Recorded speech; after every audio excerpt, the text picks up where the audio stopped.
Hello friends, आप सभी का हमारे यूट्यूब चैनल पर स्वागत है। अगर आप हमारे यूट्यूब चैनल पे पहली बार आए हो तो मैं डॉक्टर अनुज गोस्वामी आपका अपने यूट्यूब चैनल पे हार्दिक स्वागत करता हूं। फ्रेंड्स, हम आपके सामने मलद्वार के जितने भी रोग हैं या इससे जुड़े जितने भी लक्षण होते हैं वो समय समय पे लेके आते रहते हैं और हमारी कोशिश ये होती है फ्रेंड्स कि समाज के अंदर मलद्वार के रोग को लेके या छार सूत्रा को लेके जितनी भी समाज के अंदर भ्रांतियां फैली हुई हैं वो पूर्ण रूप से और जड़ से खत्म हो सके।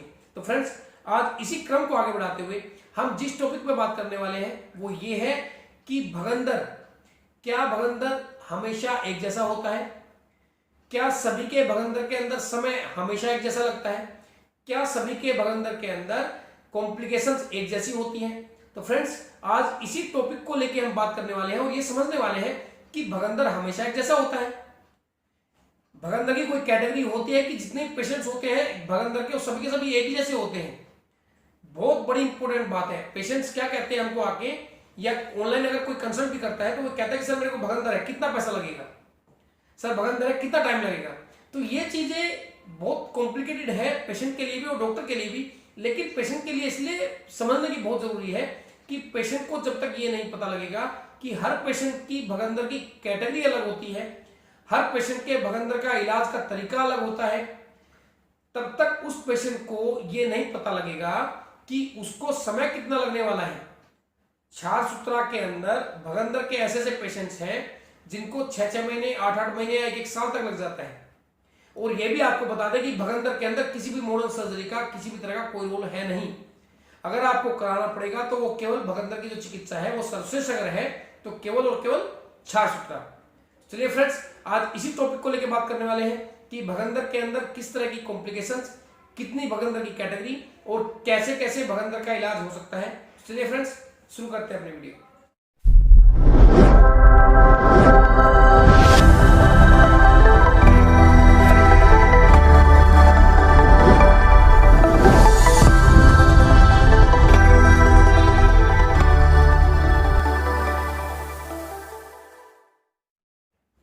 तो फ्रेंड्स, पहले तो यह समझने की कोशिश करो कि सभी पेशेंट के भगंदर एक जैसे होते हैं कि नहीं होते। तो ये सबसे पहला पॉइंट हमारा यही है कि भगंदर हर पेशेंट का अलग अलग होता है। फिस्टुला हर पेशेंट का बिल्कुल अलग होता है। लेडीज का कभी कभी ऐसा भी होता है कि रेक्टो वेजाइनल फिस्टुला भी हो जाता है, जो वेजाइना से बिल्कुल डायरेक्ट कम्युनिकेट करता है लेडीज के अंदर। और जेंट्स के अंदर कभी कभी भगंदर स्क्रोटल रीजन, जिनको हम अंडकोश बोलते हैं, ऊपर तक चला जाता है, अंडकोश तक चला जाता है। कभी कभी फिस्टुला जो होता है हमारी थाई, जो उसको जंघा बोलते हैं, वहां तक पहुंच जाता है। और कभी कभी फिस्टुला ऐसा भी होता है जो हमारी आंतों तक पहुंच जाता है। तो इसका मतलब यह है कि फिस्टुला की कैटेगरी एक तो है नहीं, कैटेगरी फिस्टुला की अलग अलग है। तो समझो पहले कैटेगरी कैसी कैसी है, ज्यादा डीप में नहीं जाएंगे। लो एनल फिस्टुला जो मलद्वार के बिल्कुल नजदीक होता है उसको हम कहते हैं लो एनल फिस्टुला, मतलब कि छोटा फिस्टुला। उसके अंदर 2 से 2.5 महीने लगते हैं, पेशेंट 100% ठीक हो जाते हैं। एक होता है high anal fistula, complex fistula. High anal fistula का मतलब कॉम्प्लेक्स फिस्टुला से ही आप लोग मतलब 2 कैटेगरी में डालेंगे। हाई एनल फिस्टुला जो होता है वो कॉम्प्लेक्स फिस्टुला भी होता है, बहुत ज्यादा अजीब किस्म का, जिसको हम बोलते हैं कि भाई ओपनिंग 2 भी हो सकती है, 3 भी हो सकती है, चारों तरफ घुमा हुआ भी हो सकता है। तो ऐसे कैटेगरी के अंदर पेशेंट को टाइम लगता है, 6-6 महीने, 7-7 महीने, 8-8 महीने लग जाते हैं। ऐसे फिस्टुला भी होते हैं जो फिस्टुला स्क्रोटल रीजन तक चले जाते हैं, अंडकोश के अंदर चले जाते हैं। तो ऐसे सेंसिटिव पार्ट को रिकवर करने में टाइम लगता है। छार सूत्रा की खासियत है कि फिस्टुला आपका कभी भी दोबारा रिपीट नहीं होगा, लेकिन टाइम लगता है।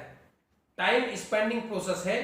पेशेंट को होना चाहिए, तभी फिस्टुला का ऑपरेशन आपका छार सूत्रा विधि के द्वारा हो सकता है। जिन पेशेंट को पेशेंट्स नहीं होते, जो पेशेंट्स वेट नहीं कर सकते, वो पेशेंट मॉडर्न सर्जरी कराते हैं। मॉडर्न सर्जरी के बाद दोबारा फिर छार सूत्रा में लौट के आते हैं। मॉडर्न सर्जरी बिल्कुल भी छार सूत्रा से बेस्ट नहीं है फिस्टुला के अंदर, क्योंकि फिस्टुला के जो रिकरेंस रेट है वो बिल्कुल 1.3% आप मान के चलो, बिल्कुल नेग्लिजिबल है। 98.7% सक्सेस रेट है फिस्टुला का छार सूत्रा के अंदर। और मॉडर्न सर्जरी का जो है वो 30 to 60%, मतलब 30% मान लो, 40% मान लो कि भाई 40% का ठीक हुआ, 60% को दोबारा रिपीट हुआ। ऐसे पेशेंट्स भी देखने में आए हैं जिनको 3-3, 4-4 बार सर्जरी हो चुकी है, मॉडर्न सर्जरी, और वो मॉडर्न सर्जरी के बाद फिर मजबूर होकर छाछ सूत्रा के अंदर आते हैं। लेकिन ऐसे पेशेंट भी देखने में आते हैं जो पेशेंट इतने खराब हो चुके होते हैं कि उनका छाछ सूत्रा भी नहीं हो सकता।